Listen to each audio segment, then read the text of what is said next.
დღეს სრულიად საქართველოში დიდი ზეიმია, ზეიმობს როგორც ქვეყანა, ასევე ზეიმობს დედა ეკლესია. 1125 წელს ღვთივ მიიცვალა დიდი წმინდა მეფე დავით აღმაშენებელი და აი 900 წლის თავს მადლიერი შთამომავლობა აღნიშნავს.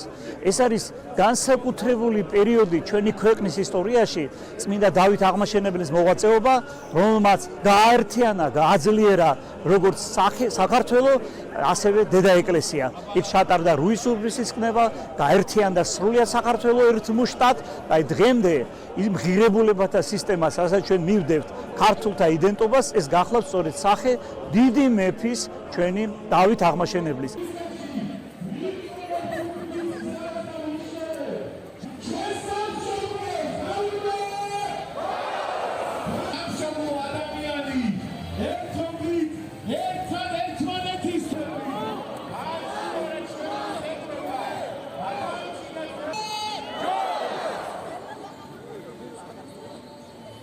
მეფე და მეფე დავით აღმაშენებელს დღეს იხსენებენ, რომელიც ხდება 100 წელიწადში ერთხელ. დღეს არის 900 წლის თავი.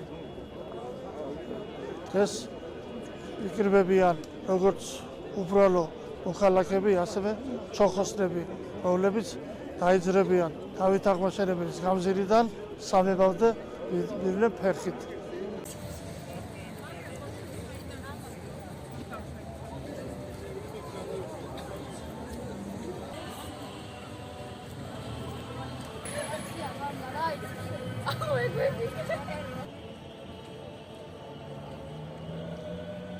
დღეს ქართველიანი მზეიმობთ ჩვენი დიდი მეფის დავით აღმაშენებლის გარდაცვალებიდან 900 წლის თავს. ეს ღონისძიება 100 წელიწადში ერთხელ სრულდება და ბედნიერი ვარ, რომ ამ დღეს მოესწარი და შემიძლია აქ წარმოვიდგე ჩვენი თანამემამულეების წინაშე და ჩავატაროთ ესეთი მასშტაბური ღონისძიება მის საპატივსაცემად.